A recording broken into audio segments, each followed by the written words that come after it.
अस्सलाम वालेकुम। सेठी से सवाल के साथ मैं हूँ सैयद आयशा नाज। मेरे साथ मौजूद है नजम सेठी साहब। अस्सलाम वालेकुम। सेठ साहब, talk of the town. Talk of the town. हाँ, and also the B town. आपको पता है नहीं, बी टाउन में क्या बातें हो रही हैं पाकिस्तान की चैंपियंस ट्रॉफी को लेकर? अच्छा। आज हम उन्हीं के बारे में बात करने जा रहे हैं। चलो ठीक है, डन हो गया। जब भी कोई बड़ा क्रिकेट इवेंट होता है, आप लामहला याद आते हैं लोगों को, बड़ी मेहरबानी आपकी। मगर ये आपकी मेहरबानी है। नहीं, खैर अच्छा, नहीं, आपको क्रेडिट दिया जाता है और ये ड्यू क्रेडिट है और हर मौके पर दिया जाता है। आपको पता है मोहसिन नकवी साहब ने अभी इनाग्रेशन पे भी आपको स्पेशली इसीलिए इनवाइट किया और लोग आपको हर जगह क्रेडिट देते दिखाई देते हैं। वो तो अपनी जगह पर एक अहम बात है और आज के शो में उसी बात भी करने जा रहे हैं। लेकिन चैंपियंस ट्रॉफी का इनेकाद, और वो भी पाकिस्तान होस्ट कर रहा है, सिवाय इंडिया के, माइनस इंडिया सारे मैचेस पाकिस्तान में हो रहे हैं। पाकिस्तान की बहुत बड़ी अचीवमेंट है और जिस अंदाज में पाकिस्तान अभी तक टूर्नामेंट को लेकर चला वो भी काबिल दीद और काबिल दाद है। लेकिन मुझे आप ये बताएं, जैसे इस टूर्नामेंट का आगाज़ हुआ, पाकिस्तान का पहला मैच न्यूजीलैंड के साथ देखा आपने, कैसा लगा आपको? मोहसिन नकवी साहब ने सारे एक्स चेयरमैन पीसीबी को दावत दी थी। ये बड़ी अच्छी कदम उन्होंने उठाया। जी। हम सब इकट्ठे बैठे। हाँ। आपस में हमारी इख्तलाफात काफ़ी रहे हैं पिछले अरसे में, मगर हम इकट्ठे बैठे, बड़ा अच्छा रहा और बड़ी खुशी हुई कि मैच पाकिस्तान में आ गई champions trophy. So credit has to go to the current chairman and the management कि उन्होंने इसको मैनेज कर लिया है। बिकॉज मुझे पता है कि इंडिया की तरफ से कितनी रुकावटें क्रिएट की गई होंगी। So I am aware of that. तो अच्छा है, वेल डन। तो वेल डन। टीम पाकिस्तान भी कहेंगे पहले मैच में या नहीं? नहीं, आई थिंक पाकिस्तान टीम कुछ अरसे से क्लिक नहीं कर रही है। अब क्या उनके मसले हैं ये तो सिलेक्टर्स बेहतर जानते होंगे, बोर्ड के जो ऑफिशियल्स हैं उनको बेहतर पता होगा। मगर कुछ अरसे से एक आध थोड़े से तुक्के शुक्के लग गए इधर उधर, मगर कंसिस्टेंटली नहीं खेल रही अच्छी। और हमारी यही उम्मीद है कि अब ये चैंपियंस ट्रॉफी में अच्छी कारकर्दगी होनी चाहिए। पहला मैच तो बहुत मायूस किया उन्होंने, मगर आगे इंशाल्लाह आप देखें, कल इंडिया का मैच है, इंडिया पाकिस्तान का मैच है एंड दैट्स वेरी क्रिटिकल। वो देखने जा रहे हैं ना?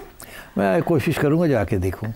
और इंडिया अपनी शिकस्त का, जो से 180 रन की शिकस्त हुई थी पाकिस्तान से, उसका बदला लेने के लिए बेताब होगा। हालांकि प्रेडिक्शन जो है इंडियन सन्यासियों की वो इसके बरक्स है। वो कह रहे हैं कि पाकिस्तान जीतेगा। ये वैसे पता नहीं, मैंने पूछा था एक दोस्त को कि भाई क्या बुकीज क्या कह रहे हैं, बिकॉज बुकीज को सेंस होती है कि कौन जीतेगा कौन नहीं जीतेगा। तो उन्होंने कहा कि बुकीज तो जाहिर है यही कह रहे हैं कि इंडिया जीतेगा। अच्छा। मगर क्योंकि पाकिस्तान के बारे में ये कि बड़ी मशहूरी है ना पाकिस्तान की कि हारन गए तो पक्की गाले हार जाएंगे, मगर कोई पता नहीं शायद जीती जान तो वो इंशाल्लाह वाली चीज़ आ जाती है ना उसमें अंदर। अगर अल्लाह ने चाहा, कुदरत का निज़ाम हरकत में आया तो ज़रूर ऐसा। मगर हम पूरी कोशिश करेंगे कि हार जाए, मगर अगर अल्लाह ने जिता दिया तो बस अल्लाह खैर चले। अब पता है जो चैंपियंस ट्रॉफी पाकिस्तान जीता था उसमें भी कुछ इफ्स एंड बट्स हुए थे, जिसके बाद जाके ये मुमकिन हो पाया था। हालांकि पहला मैच बुरी तरह हारे थे। आपको याद नहीं चैंपियंस ट्रॉफी, क्योंकि मैं था वहाँ तो यूके में हो रही थी, तो पहला मैच हमने हार गए। यही कह रहे हो, बुरी तरह, बहुत बुरी तरह। और ऐसे लगता था कि बस सब फारग है हम। मगर उसके बाद लगातार वन आफ्टर द अदर हर मैच हम जीते until we got to the top and then we defeated India. तो उस वक्त तो जैसे कहते हैं ना, पाकिस्तान, अंग्रेजी का मुहावरा है the wind in the tail, के पीछे से हवा लग रही थी, धक्का लग रहा था और एक के बाद दूसरा surprising victories and the team was clicking and then we won the champions trophy. और उधर भी शुरू में ऐसे लगता था कि ये भी हार जाएंगे क्योंकि हमने पहले बैटिंग की और उसमें फ़खर जमान जो था वो जल्दी आउट हो गया और वो जब वापस जा रहा था पेविलियन तो उसको वापस बुला लिया गया कि नहीं, वो नो बॉल था। तो उसके बाद फिर उसने जो कड़ाके निकाले वहाँ, तो दैट वाज द बेसिस जिसके ऊपर we got a good score. पर जब इंडिया खेलने आया तो फिर भी ये था कि इंडिया तो कर लेगा ये। अच्छा। मगर उससे मोहम्मद आमिर ने कमाल की बॉलिंग की, पहले 4-5 ओवर्स में 3 विकेटें इंडिया की गिर गई और वो भी आमिर की ब्रिलियंट बॉलिंग और brilliant fielding on our side. उसके बाद इंडिया उठा ही नहीं फिर। और आप यकीन करें वो सारा लंदन का जो स्टेडियम था वो सारा ब्लू में था। और ग्रीन बहुत कम था, ग्रीन था मगर सारा ब्लू ही था। जी। और वो तो ऐसे था जैसे इंडियंस आए हैं सेलिब्रेट करने के लिए। और जब उनकी डिफीट हुई तो दे वर इन स्टेट ऑफ शॉक। इसी तरह जब वर्ल्ड कप जीता इंडिया से ऑस्ट्रेलिया ने, तो तब भी वहाँ पर स्टेट ऑफ शॉक ही था, इंडिया के होम ग्राउंड पे। खैर ये बातें तो होती रहेंगी, जाहिर है ये बहुत दिलचस्प है और हमारी ज़िंदगियों में ये चीज़ महव थी।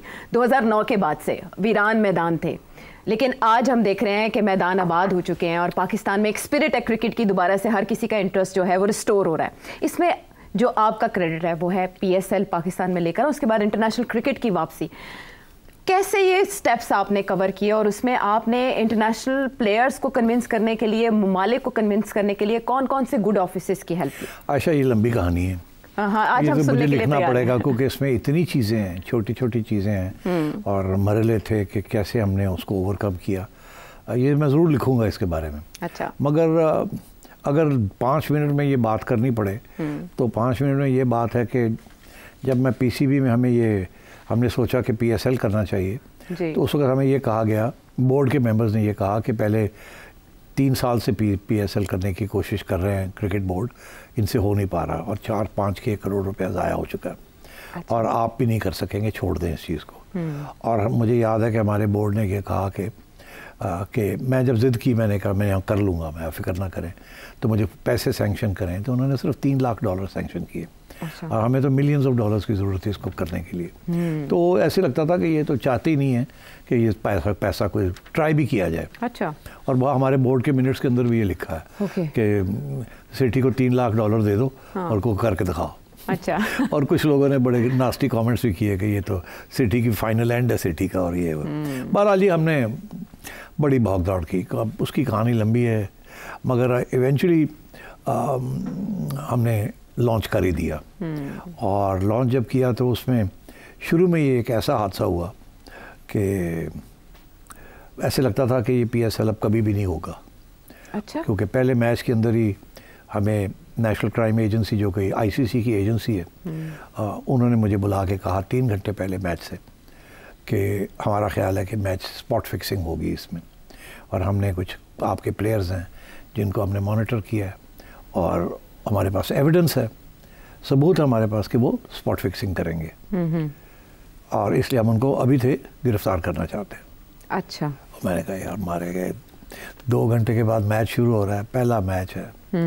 अगर यहाँ स्पॉट फिक्सिंग, मैच फिक्सिंग की बात आ गई तो सारी टूर्नामेंट उड़ जाएगी। क्योंकि पहले ही वो जो नए सेयर्स थे, जो लोग कहते थे नहीं हो सकता, वो यही कहते थे जी मैच फिक्सिंग हो जाएगी, ये हो जाएगा, वो हो जाएगा, आपके पास तो सिक्योरिटी नहीं है, ये नहीं है। हमने बड़ी कोशिश की थी कि तकड़ी सिक्योरिटी की जाए।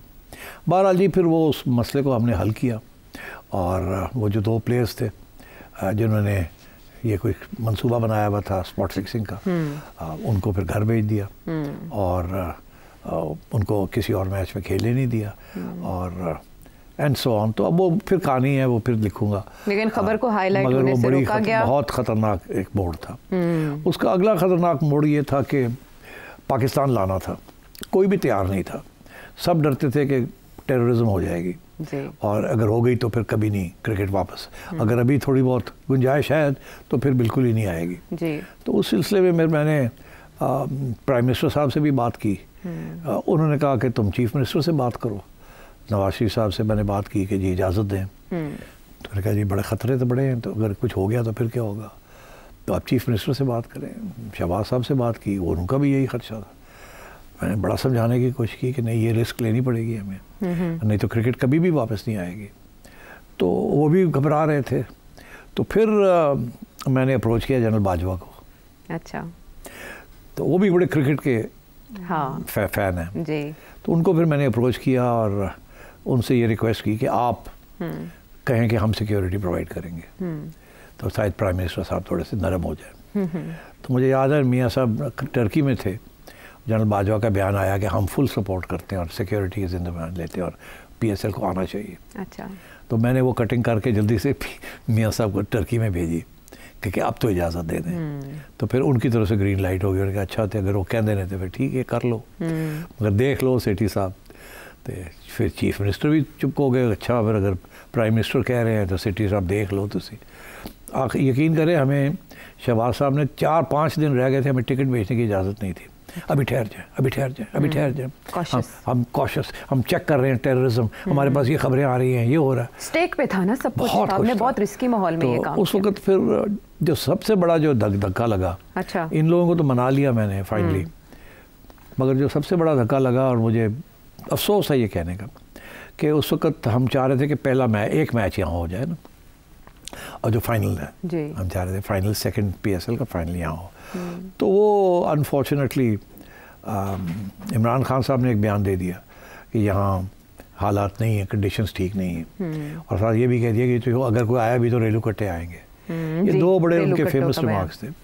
तो मुझे, मैं लाहौर आ चुका था, यहाँ तैयारी कर रहा था, तो मुझे फ़ोन आ गया दुबई से एक फ्रेंचाइज का जिनका यहाँ खेलना था, जिन्होंने कि हमारे प्लेयर्स बैकआउट कर गए हैं, फॉरेन प्लेयर्स, इमरान खान के बयान के ऊपर वो पीछे हट गए।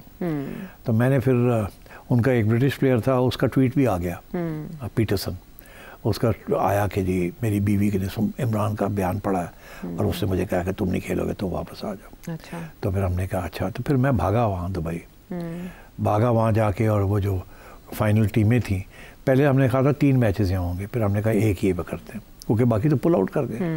वो जो आखिरी 2 टीम्स थी उनको फिर जाके मैंने मनाया, कैसे मनाया और क्या हुआ तो एक और कहानी है। अच्छा। बहरहाल जी वो आ गए, कुछ लोग आए, कुछ नहीं आए, कुछ हमने रिप्लेस कर लिए और हमने PSL फाइनल यहाँ करा दिया, जिसकी फिर बेसिस ये हुआ कि उसके बाद फिर हल्का सा खिड़की खुल गई। जब खिड़की खुली तो फिर उससे पहले हमने जिम्बाब्वे को बुला लिया था वहाँ भी, तो और फिर मैं श्रीलंका गया और श्रीलंका को जाके मैंने मनाया, मैंने कहा आप एक टीम भेजें यहाँ। तो उन्होंने कहा हम नहीं भेज सकते। हमने कहा देखिए, हाँ आप जब आपके यहाँ टेररिज्म हो रही थी तो हमने अपनी टीमें भेजी थी खेलने के लिए, आप अब वक्त आ गया हमें सपोर्ट करें आप।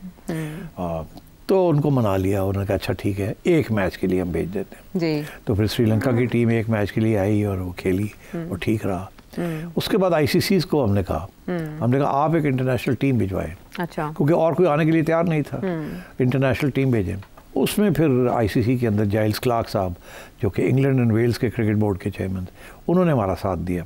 उन्होंने सिर्फ ये नहीं कि टीम बनाई, उन्होंने हमें सिक्योरिटी के लिए पैसे भी दिए और एक सिक्योरिटी कंपनी को भी हायर किया, उनके पैसे उन्होंने दिए और एक टीम भी भेजी और उस टीम का खर्चे भी कुछ उठाए। तो सपोर्ट हमें मिली वहाँ से। अच्छा। तो फिर हमने वो टीम आई, यहाँ खेले, हमने अच्छी हमारी कारकर्दगी रही उस टीम के खिलाफ और वो कोई इशू कोई नहीं बना। अच्छा। उसके बाद फिर मैं गया वेस्ट इंडीज़ के पास, तो उनको मैंने कहा कि अब देखिए इंटरनेशनल टीम भी हो गई है, अब आप भी आके 3 मैचेस खेल लें यहाँ। अच्छा। तो वो भी नहीं तैयार थे। हाँ। फिर उनको मनाया। अच्छा। तो फिर वो आए, उन्होंने 3 कराची में मैचेस खेले। हमारा दिल यहाँ था, अल्लाह रहम करे, अल्लाह रहम करे, दुआएं मांगे कोई गड़बड़ ना हो जाए। वो 3 मैचेस हो गए, बड़े अच्छा रहा। कराची के लिए पहली दफ़ा international cricket I after so many years. और क्या साइट थी, मैं देख बच्चे ख़वातीन चल चल के आ रहे हैं देखने के लिए।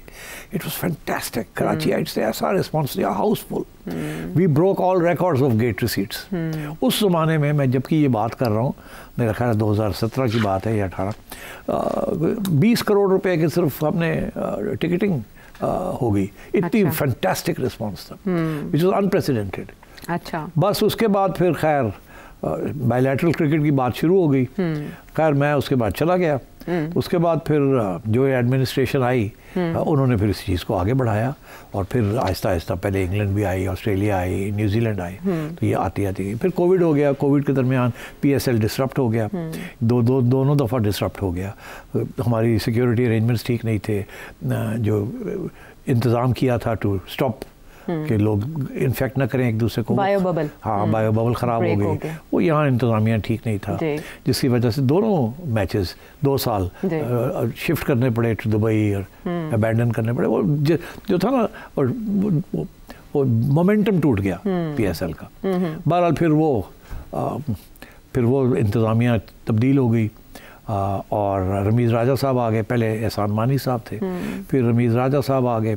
उस वक्त हो ये रहा था कि इमरान खान साहब ने हमारा डोमेस्टिक क्रिकेट स्ट्रक्चर भी चेंज कर दिया था जी, जिसकी वजह से मेरा अपना ख्याल है बहुत नुकसान हुआ है, एक बहुत बड़ी डिसरप्शन हुई है। और बहरहाल वो फिर कुछ अरसे के लिए 1-2-3 टीमें आई, मगर हमारी कारकर्दगी बहुत बुरी रही ड्यूरिंग दिस टाइम। तो फिर जब ये नून लीग वालों की हुकूमत आई तो उन्होंने मुझे वापस रिस्टोर किया।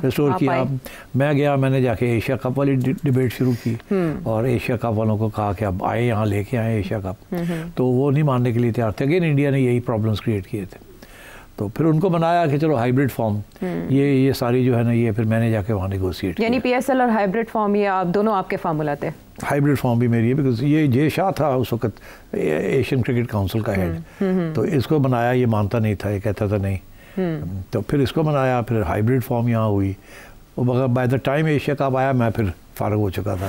तो फिर ज़का अशरफ साहब आगे थे। एंड ये तो म्यूजिकल चेयर चलता रहता है, ये कुछ अनफॉर्चुनेटली ये चलता रहा, मगर मुझे बड़ी खुशी है कि इंटरनेशनल क्रिकेट भी हो आ गई वापस, और PSL भी चल पड़ा है, बहुत बड़ा ब्रांड बन गया है, और एशिया कप भी हो गया, और अब चैम्पियंस ट्रॉफी भी हो रही है, और अब आगे जाके देखना है कि ये चैम्पियंस ट्रॉफी में हमारी कैसी कारकर्दगी रहती है, because we are right at the bottom, और अगर हमारी यहाँ अच्छी ना रही तो बहुत से आगे मसाइल बनेंगे, मसले बनेंगे। फॉर्म का भी मसला है, फिटनेस का भी मसला, इसके अलावा मैं इन चीज़ों पे बात नहीं करना चाहता। उसकी वजह ये है कि ये क्रिकेट अफेयर्स हैं। हाँ। ये जो है ना, हमारे सिलेक्टर्स, हमारे कोचेस, ये उनका खाता है। मेरा खाता है एज चेयरमैन, या अभी मैं समझता हूँ मोहसिन नकवी साहब का खाता होना चाहिए कि सही सिलेक्टर्स हों, ये हमारी सही कैप्टन हो, सही सिलेक्टर्स हों। इसके बाद it's up to the selectors, और सबसे इम्पॉर्टेंट चीज़ है कोचेस सही होने चाहिए। ठीक। और मेरा हमेशा ये मौक़िफ़ रहा है कि फ़ॉरेन कोचेस होने चाहिए, उनकी इज़्ज़त करनी चाहिए, उनको सपोर्ट करना चाहिए। अच्छा। और हमारे डोमेस्टिक जो कोचेस हैं उनका वो मैयत नहीं, उनकी स्टैंडर्ड नहीं है, वो नॉलेज बहुत है मगर प्रोफेशनल ट्रेनिंग नहीं है। हम करते क्या है कि हम जो टॉप प्लेयर्स हैं हमारे, उनको कोचेस बना देते हैं। हम समझते हैं क्योंकि ये स्टार्स रहे हैं तो ये अच्छी कोचिंग कर सकेंगे, दरअसल कोचिंग नहीं कर सकते, ये कोचिंग इज़ समथिंग एल्स। तो इसलिए अब मैं देख रहा हूँ कि हमारे फॉरेन कोचेस क्रिटिकल एरियाज़ में नहीं हैं इस वक्त, और मुझे दुख है कि क्यों नहीं है। अभी एक दो थे, उनको भी निकाल दिया है या वो चले गए हैं, उनके साथ रवैया शायद अच्छा नहीं था। तो जितनी जल्दी हो सके इस टीम को ठीक करना है। अब ये चैम्पियंस ट्रॉफी तो हो जाएगी, इसके बाद फौरी तौर पे PSL भी होने जा रहा है, बिल्कुल अप्रैल में। मगर फ़ॉरेन कोचेस लॉन्ग टर्म के लिए फ़ॉरेन कोचेस का होना बहुत ज़रूरी है। और ये जो सारा सिस्टम बना हुआ है इस वक्त, मैं समझता हूँ कि इस पर काफ़ी खामियाँ हैं, मगर एज आई सेड अब जो चेयरमैन साहब बैठे हुए हैं वो इसको ठीक करें। अच्छा, एज अ चेयरमैन मेरा ख्याल है सिर्फ आपने ये सारे जो ऑपरेशंस थे वही मैनेज नहीं किया, बल्कि आप एक डिप्लोमेट का रोल भी प्ले करते रहे और एक एम्बेसडर का भी, पाकिस्तान की साइड से सबको कन्विंस करने में और ये लेकर आने में वापस। आपने काफ़ी सारी जॉब्स एक चेयर पे रहते हुए अदा की। PSL के टोटल प्लानिंग से लेकर उसके एक्सिक्यूशन तक कितना अरसा लगा, और इदारों और शख्सियात के हवाले से तो आपने बात की, गैर मुल्की खिलाड़ियों को भी आप क्रेडिट देंगे, किन को? नहीं, गैर मुल्की खिलाड़ी जो थे वो तो उनको परमिशन चाहिए होती है, NOC चाहिए होता है अपने बोर्ड से। तो वो तो क्योंकि इंटरनेशनल क्रिकेट की ICC की टीम हो गई थी तो वो उनको NOCs तो मिल गए। अच्छा। उनके लिए प्रॉब्लम पैसे का था कि पैसे कितने मिलेंगे, रिस्क बहुत ज़्यादा है। वो हमारे लिए प्रॉब्लम था, ज़्यादा पैसे नहीं दे सकते थे। तो ये भी हमारे बजट्स का भी बड़ा प्रॉब्लम है, वो एक और कहानी है कि कितने पैसे हमें मिले और कैसे हमने मैनेज किया। आप यकीन करें कि मुझे आज तक यकीन नहीं आता कैसे हमने मैनेज कर दिया, पर हो गया, अल्लाह का शुक्र है। और वो हो गया और चल पड़ी, ट्रेन चल पड़ी। और मगर मैं आपको बताऊँ एक और बहुत इंटरेस्टिंग मरहला था जहाँ आप समझें कि मैं कामयाब भी हो गया और फेल भी हो गया। शुरू में ही 2014 की बात है कि मैंने कोशिश की इंडिया को मनाने की कि आप हमारे साथ बायलैटरल क्रिकेट शुरू करें। अच्छा। 14 में ओके। ICC में इंडिया के जो BCCI के हेड थे वो चेयरमैन थे श्रीनिवासन साहब, तो उनको मैंने कहा कि हमें आप हमारे साथ बायलैटरल की सीरीज़ शुरू करें। अच्छा। तो वो तैयार नहीं थे, मगर फिर उन्हें उस वक्त बिग 3 का इशू चल रहा था कि बिग 3 जो थे इंडिया, इंग्लैंड और ऑस्ट्रेलिया, ये एक नया फार्मूला लाना चाह रहे थे। उसमें ये सबको सपोर्ट चाहते थे और ब्राइब्स दे रहे थे कि जी हम आपसे खेलेंगे, आपसे नहीं खेलेंगे, हमारे लिए वोट डालें इस फार्मूला के लिए। वो उस फार्मूला में इंडिया सबसे ज़्यादा पैसे ले जा रहा था, और फिर ऑस्ट्रेलिया और इंग्लैंड, और बाकी हम सब जो थे वो हमें बस वही कहते क्रम्स मिलने थे। तो उसमें इन्होंने सबको इकट्ठा कर लिया। तो सिर्फ दो मुल्क रह गए, एक पाकिस्तान और एक श्रीलंका। अच्छा। ये आखिर तक वो 10 वोट चाहिए थे उनको यूनानिमस करने के लिए। तो ज़का अशरफ साहब चेयरमैन थे, इन्होंने पोजीशन ये ली कि हम नहीं खेलेंगे, अगर आप ये करेंगे तो हम नहीं, इस वोट आपको नहीं देंगे, जो बड़ी सॉलिड अच्छी पोजीशन थी। मगर उनका ये मौक़िफ़ इस बेसिस पे था कि वो श्रीलंका भी नहीं खेलेगा, वो भी नहीं वोट देगा, तो 2 बाहर रह जाएंगे। अकेला पाकिस्तान का बाहर रहना बड़ा ख़तरनाक था। को अकेला रह जाएगा तो फिर आपका कोई घास ही नहीं डालेगा, तो अगर 2 होंगे कम से कम कोई साथ तो देगा। हाँ। तो पहले 3 थे, 3 में से एक पहले फिसल गया, खिसक गया। फिर उसके बाद 2 रह गए, तो जब ये 2 रह गए तो एक और फिसल गया, अब रह गया सिर्फ पाकिस्तान। जब ये हुआ तो उसी वक्त ज़का अशरफ साहब तब्दील हो गए और मैं आ गया। अच्छा। अब मैं जब आया हूँ तो सिर्फ पाकिस्तान बाहर खड़ा था। अब क्या करें, अब बाहर रहते हैं तो बिल्कुल ही आइसोलेट हो जाएंगे, और अगर अंदर जाते हैं तो फिर कुछ लेके जाएं। तो इस बेसिस के ऊपर मैंने वहाँ नेगोशिएशन की विद द इंडियंस बेसिकली, कि अगर आपको हमारा वोट चाहिए तो फिर आपको हमारे साथ बायलैटरल क्रिकेट शुरू करें। वो बड़े डेस्परेट थे कि 10 के 10 हों, बिकॉज बाहर भी एक माहौल ऐसा बन रहा था कि ये शायद अच्छी चीज़ नहीं होने जा रही, और हमारा भी ये ख्याल था कि ये ज़्यादा देर चलेगी नहीं। तो मैंने वहाँ ये फिर कह दिया कि मैं नहीं वोट डालूंगा आपके लिए, आप पहले मेरे साथ मुआहदा करें कि आप भी खेलेंगे हमारे साथ बायलैटरल। तो वो एक बायलैटरल एग्रीमेंट साइन हुई जिसमें इंडिया ने हमारे साथ 2015 में पूरी सीरीज़ खेलनी थी दुबई में। वो बहुत बड़ी अचीवमेंट थी, अगर वो हो जाती तो हमें ठीक ठाक पैसे हमारे बन जाने थे और इंटरनेशनल क्रिकेट भी वापस आ जाने और इंडिया पाकिस्तान के मैचेस शुरू हो जाते। मगर हुआ ये कि इंडिया के अंदर गवर्नमेंट तब्दील हो गई, बीजेपी की गवर्नमेंट आ गई, उन्होंने आगे रोक दिया और बीसीसीआई भाग गई। अच्छा। बीसीसीआई ने कहा जी वो कॉन्ट्रैक्ट तो था मगर हमें गवर्नमेंट नहीं खेलने दे रही। तो वो फिर हमने बड़ी कोशिश की उनको समझाने की, वो नहीं माने वो।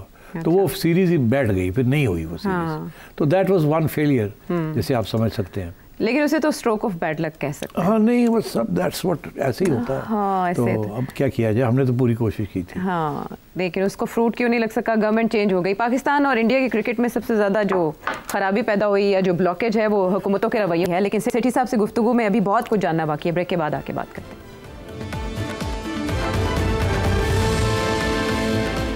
शो में साथ देने का शुक्रिया। क्रिकेट का माहौल है और क्रिकेट से रिलेटेड क्वेश्चंस के लिए आज सेठी साहब हमारी क्रीज पर हैं। को फंसा लिया लेकिन आप छक्के चौके लगा रहे हैं, मोहतात बैटिंग कर रहे हैं। मैंने कोई छक्के चौके नहीं लगाए। अच्छा, ये बना लेगा मीडिया, आप ना लगाएं, आप मोहतात ही खेलें। अच्छा, अब ये यहाँ पर ये सवाल हमेशा किया जाता है कि उधर IPL है और हमारे यहाँ PSL है, वो भी अल्लाह अल्लाह करके शुरू हुई और किस तरह से आगे बढ़ी वो हमें आपने सफ़र बताया।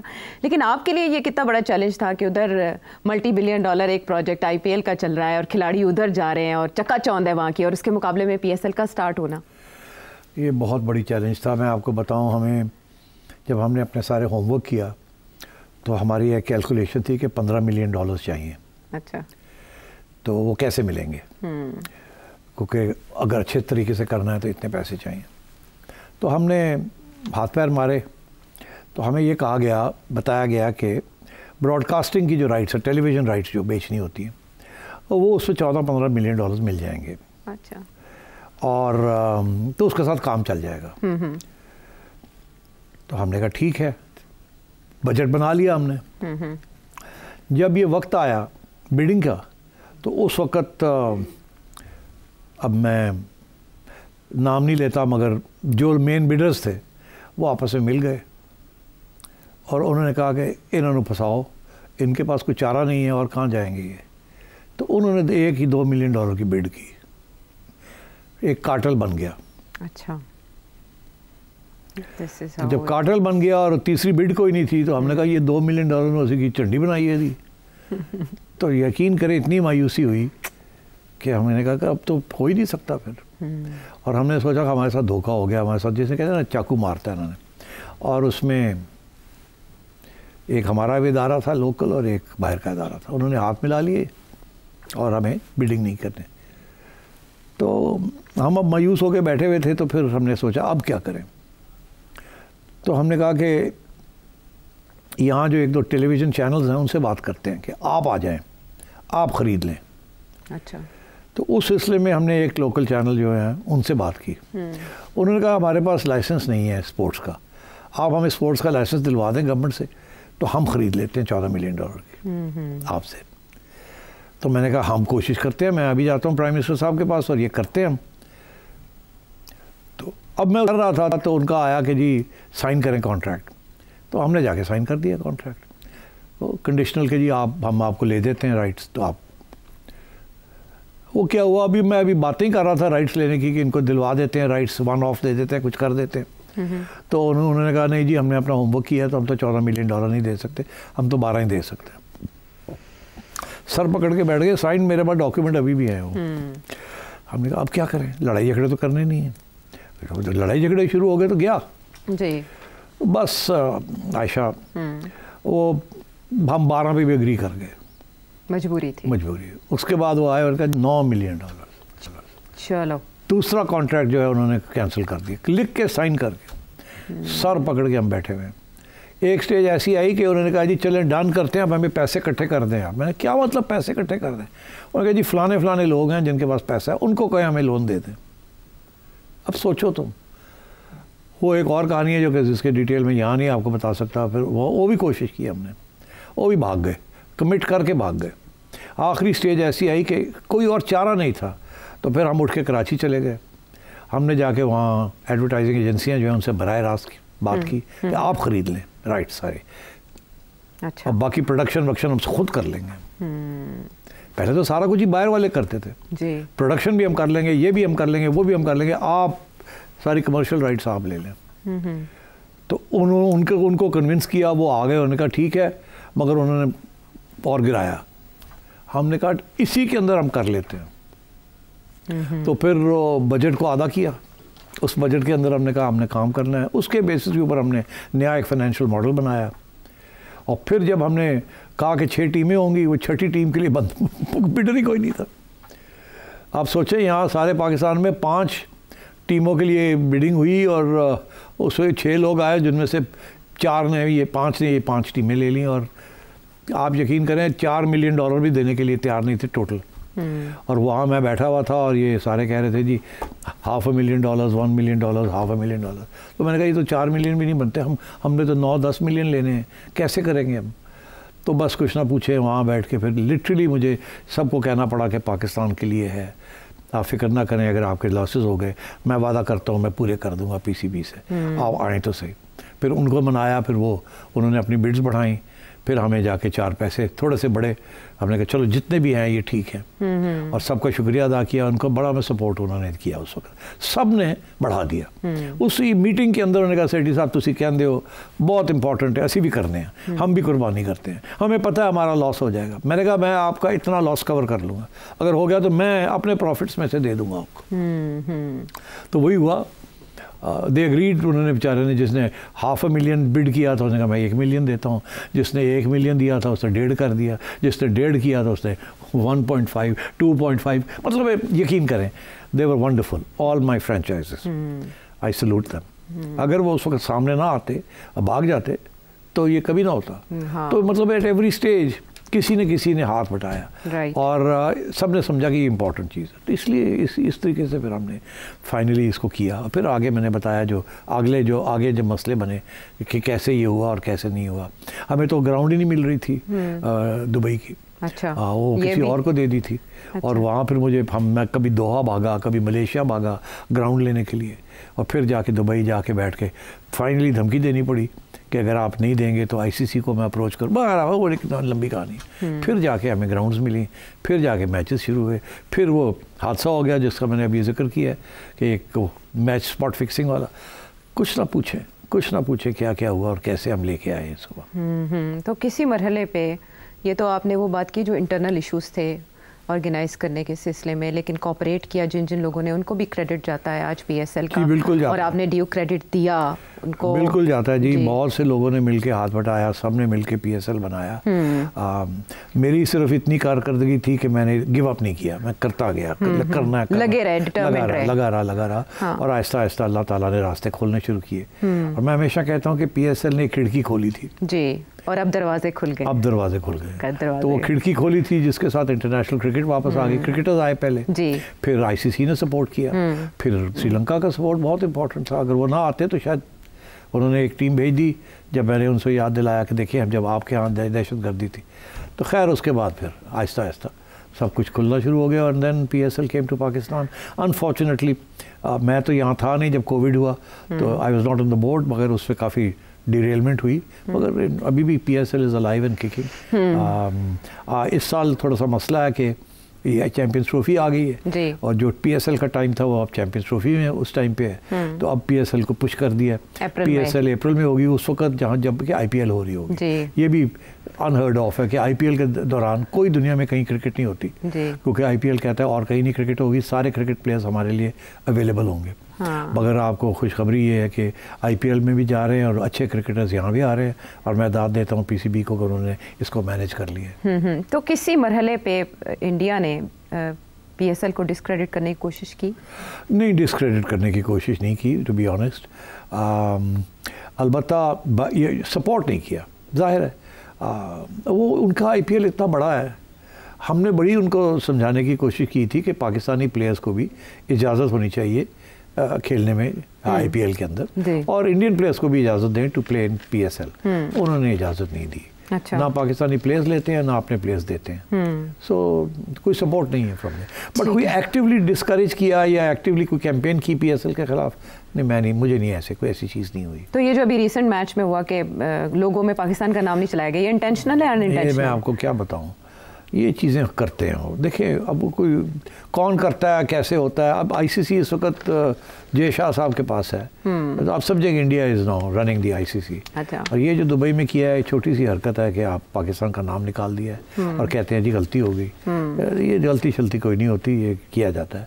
ये this is small mindedness unfortunately. And इतना बड़ा मुल्क है, इतनी नेशनलिज्म है, इतनी इकॉनमी है, फराख दिली में थोड़ा सा प्रॉब्लम है उनको। तो अब ठीक है, वी हैव टू मैनेज। छोटी मोटी शरारत कर जाते हैं। अच्छा ये बताएं कि आपकी इतनी एफर्ट थी पाकिस्तान में, जिस तरह से आपने रिस्टोर किया क्रिकेट को, जाहिर है आईसीसी के अम्ब्रेला तले ये सारे इवेंट्स होते हैं, आईसीसी ने आपको कभी अप्रिशिएट किया आपके एफर्ट्स के लिए? अब आईसीसी ने मुझे दावत दी थी 2017 में कि अगला आईसीसी का प्रेसिडेंट जो है वो आप बन जाए। That was a great honour. Pakistan को मुझे कहा कि आप विल नॉमिनेट यू, तो मैं तो बड़ा खुश था, मैंने एक्सेप्ट कर लिया। मैंने कहा फिर थैंक यू। फिर ये हुआ कि मुझे अभी तक याद है कि मैं लाहौर से इस्लामाबाद जा रहा था गाड़ी में, तो मैं सोचों में पड़ा हुआ था कि यार क्या do I deserve to be president of ICC. मैं तो हमेशा ये कहा है कि क्रिकेटर्स को अहमियत मिलनी चाहिए, तो मैं तो एडमिनिस्ट्रेटर हूँ, तो आवाज़ को तोड़ना चाहिए। अच्छा। ये जहन में मेरी बात आ गई कि किसी क्रिकेटर को बनना चाहिए, और आगे भी क्रिकेटर्स को बनना चाहिए प्रेसिडेंट ऑफ आईसीसी। ये एक सेरेमोनियल पोस्ट होता है जैसे प्रेसिडेंट ऑफ पाकिस्तान है। तो मैंने कहा कम से कम क्रिकेटर्स को तो, ग्रेट्स जो हैं उनको होना चाहिए। तो मैंने बस उसी वक्त मोटरवे से मैंने फ़ोन किया श्रीनिवासन साहब को, जो कि चेयरमैन थे आईसीसी। मैंने कहा मैंने आपका शुक्रिया अदा करना था, ख़त मिल गया आपका, इट्स अ वेरी प्राइज़ कि आपने मुझे नॉमिनेट करना है और फैसला किया है। तो मैं रिक्वेस्ट करना चाह रहा हूँ कि मैं नहीं लेना चाह रहा ये। तो उसने कहा आपसे तो हमने पहले पूछा था कि आप ना नहीं करेंगे, तो आपने तो हाँ की भी है। मैंने कहा हाँ, मैंने हाँ की थी, बट मैं I have change my mind, second thought, मुझे माजरत। तो क्या मतलब? मैंने कहा मैं चाहता हूँ कि किसी और को हम नॉमिनेट करें। तो उन्होंने कहा नहीं, मसला क्या है, तुम समझते हो कि अगर तुम प्रेसिडेंट बन गए तो पीसीबी में आप नहीं रह सकेंगे। तो वो तो हम अभी नो प्रॉब्लम, हम आपको पीसीबी में भी आप रहें और प्रेसिडेंट भी रहें, हमें कोई इशू नहीं है, वो दैट्स नॉट एन इशू। अच्छा। तो मैंने कहा नहीं, मैं समझता हूँ किसी क्रिकेटर को होना चाहिए। तो कहने लगे कि अभी आप एक दिन सोचें इसको, आप ऐसी जल्दी फैसला ना करें, बिकॉज हमें फिर से अप्रूवल लेनी पड़ेगी। अच्छा, वो हाँ कर चुके थे? हाँ कर चुके थे। मैंने कहा श्रीनिवासन जी मेरे लिए ये कर दो यार, मैंने नहीं बनना। कि किसको बनाना चाहेंगे आप? तो मैंने कहा मैं ज़हीर अब्बास साहब को बनाना चाहूँ। अच्छा। कह लगे ज़हीर अब्बास? कहा हाँ, Asian Bradman, he is the Asian Bradman. कहने लगे अच्छा मुझे थोड़ा टाइम दे, मैं सोच के बताता हूँ। उसका घंटे के अंदर ही फ़ोन आ गया कि हमने आपस में बात की है, हमें कोई इतराज़ नहीं है, आप ज़हीर को अगर नॉमिनेट करना चाहते हैं तो कर दें, हम एक्सेप्ट कर लेंगे। मैंने कहा जी नॉमिनेटेड, डन। मैं आपको अभी व्हाट्सएप पे मैसेज दे रहा हूँ कि आप उनको हमारी तरफ से, हमारी नॉमिनेशन ज़हीर अब्बास साहब। ज़हीर को फ़ोन किया, obviously he was very happy and obviously खुशी तो थी, जाहिर है। And he did a great job. साल वो प्रेसिडेंट रहे आईसीसी के, और उसके बाद उन्होंने वो सारा ओहदा ही ख़त्म कर दिया उनका। प्रेसिडेंसी खत्म हो गई। अच्छा, ऐसा क्यों? पता नहीं, उन्होंने सोचा कि यार ये इसके फायदा कोई नहीं है। अच्छा, प्रेसिडेंसी के रखने का, एक चेयरमैन है वही काफ़ी है। अच्छा, वो मेरा ख्याल है एक दो दफ़ा ऐसे भी हुआ कि वो चेयरमैन साहब चाहते थे कि कोई रिबन काटना, और प्रेसिडेंट साहब चाहते थे कि मैं काटूं। अच्छा, तो उन्होंने किस्सा खत्म, उन्होंने कहा प्रेसिडेंट की छुट्टी करा दो, उतना ही खत्म कर दो। कुछ इस किस्म की बात हुई, इसलिए फिर अब कोई प्रेसिडेंट नहीं है आईसीसी। लेकिन वही इस बात से ये भी नतीजा अखज़ किया जा सकता है कि ओहदे नागुज़ीर नहीं होते, आप समटाइम्स गिव अप भी कर सकते, को भी जो ज़्यादा मुस्तहिक आपको लगे उसको रास्ता भी देता है। मुझे बड़ी खुशी हुई कि Zaheer was the last president of the ICC, और आईसीसी, और ये भी रिकॉर्ड में लिखा गया। Very fine man, no doubt, no doubt, he is Pakistan के माथे के झूमर हैं ये प्लेयर्स, जिन्हें ग्रेट्स कहा जाता है। अब जब हम माजी को अच्छा खासा डिस्कस कर चुके हैं, तो हाल में चैंपियंस ट्रॉफी से पाकिस्तान को कितना फ़ायदा होने जा रहा है, ये सवाल सेठी साहब के सामने रखेंगे एक ब्रेक के बाद। Welcome back to the show. Mohsin साहब की बहुत एफर्ट है, इंडिया ने किसी तरह कोशिश की कि चैंपियंस ट्रॉफी में पाकिस्तान को वो ना मिले जो पाकिस्तान चाहता है, लेकिन मोहसिन नकवी साहब घसीट के लाए, फिर भी हाफ हो गया इन अ वे कि इंडिया के मैचेस उधर होने जा रहे हैं। पाकिस्तान को कितना फ़ायदा होगा इस इवेंट के इनेकाद से? देखिए, ये बहुत बड़ा इवेंट है, एशिया कप के बाद ये पहला इंटरनेशनल इवेंट, और बहुत बड़ा। एशिया कप कुछ भी नहीं था कंपेयर टू दिस, मगर रास्ता खोल दिया था उसने।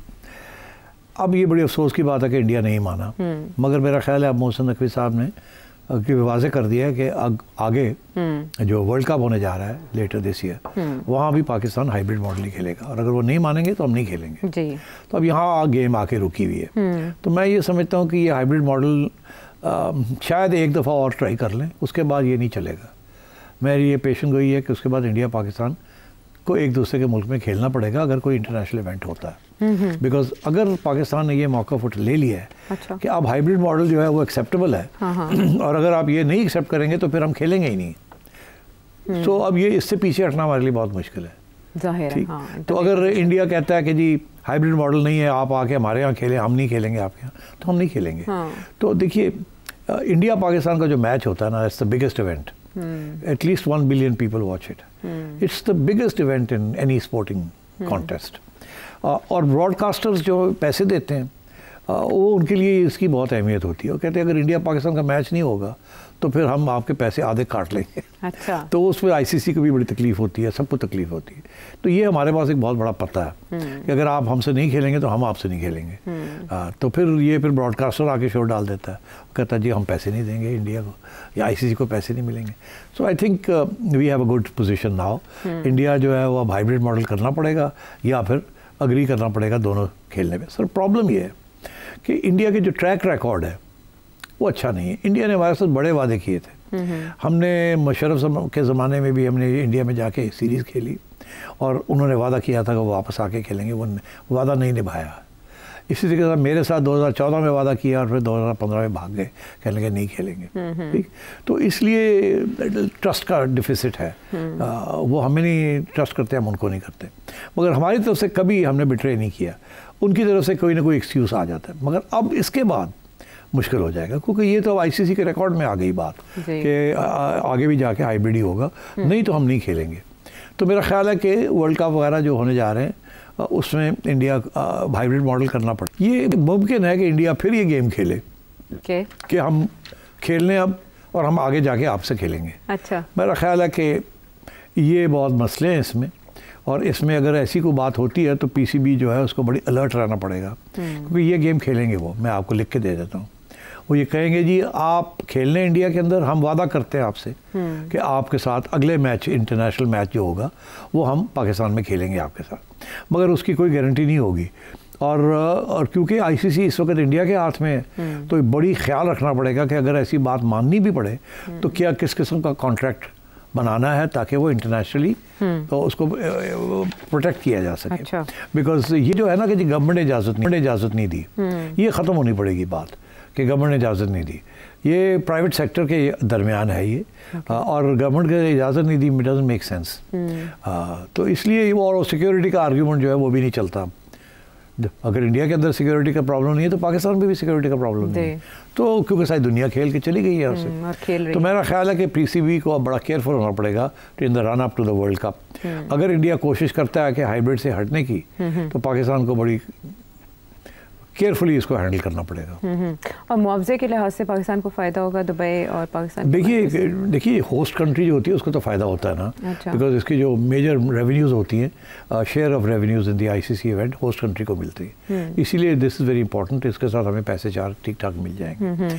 अगर सारा यहाँ होता तो और ज़्यादा मिलते, तो दुबई में खिलाना बहुत महंगा है, वहाँ खर्चे भी हमारे ज़्यादा हैं, एंड सो ऑन, और फिर आना जाना, तो ये सारी चीज़ें होती हैं। मगर देखिए सबसे बड़ा फ़ायदा ये है कि अब दुनिया को ये पता चल गया है कि अगर चैम्पियंस ट्रॉफी हो सकती है पाकिस्तान में तो security is not an issue, terrorism is not an issue, FATF को पता चल गया है कि कोई इशू नहीं है, एंड सो ऑन। तो ये एक विंडो खुल गई है टू द इंटरनेशनल कम्युनिटी। पहले अगर एशिया कप के लिए, एशिया के लिए विंडो निकली थी, तो ये अब इंटरनेशनल कम्युनिटी के लिए एक विंडो निकल आई है। मैं समझता हूँ इससे बेहतर सॉफ्ट इमेज पाकिस्तान का कन्वे करना मिल नहीं सकता आपको। इसलिए मेरी ये दुआ है कि किसी हादसे के बगैर ये जो इवेंट है ये हो जाए, और सारी दुनिया देख ले कि कितना पैशन है क्रिकेट के लिए पाकिस्तान में, कितनी अच्छी सिक्योरिटी है, सारे स्टेक होल्डर्स एक सफ़े पे हैं, और खुशी के साथ सारे मैचेस हुए, कोई मेजर कंट्रोवर्सीज नहीं हुई, और सब कुछ अच्छा हो गया। सब कुछ अच्छा हो गया। और इस तरह के इवेंट्स का ऐसे इनेकाद क्या नरेंद्र मोदी जी को किसी स्टेज पे कन्विंस कर सकता है कि वो क्रिकेट डिप्लोमेसी की तरफ आ जाएं? और मैं आपको एक कहानी सुनाऊं, क्रिकेट डिप्लोमेसी की आप बात कर रहे हैं। अभी हाल ही में जब ये सारी गुफ्तगू चल रही थी कि इंडिया आएगा नहीं आएगा, इंडिया खेलेगा नहीं खेलेगा, PCB इंडिया को मना लेगा नहीं मनाएगा, तो कुछ लोग आउटसाइड गवर्नमेंट, कुछ इंडियंस और कुछ पाकिस्तानीज, उन्होंने सोचा कि किसी तरीके से नरेंद्र मोदी को कन्विंस किया जाए कि टीम को आने दें। अच्छा, अभी मैं आपको अंदर की ब्रेकिंग न्यूज़ दे रहा हूँ। अच्छा, उन्होंने मुझे कंसल्ट किया, उन्होंने कहा जी कैसे हो सकता है। तो उसमें ये एक सोच आई कि मियां नवाज शरीफ साहब को कन्विंस किया जाए कि वो नरेंद्र मोदी को कन्विंस करें।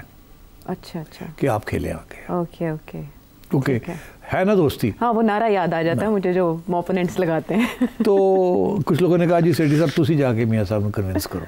अच्छा, मैं कहा यार मेरा काम नहीं है, तो PCB आके करे उन्होंने कन्विंस, और उनकी तो अपनी गवर्नमेंट है, तो मियां साहब तो कोई ऐसा काम नहीं करेंगे without the approval of the government, और गवर्नमेंट से आपको पता ही है किसकी अप्रूवल की जरूरत है जी। अब नाम लेने की जरूरत तो नहीं है, तो ये मियां साहब के हाथ में नहीं है, वो तो चाहेंगे कि हो जी। मुझे पूछने की भी जरूरत नहीं है, मगर क्या वो उठ के जाएंगे नरेंद्र मोदी को कहने के लिए?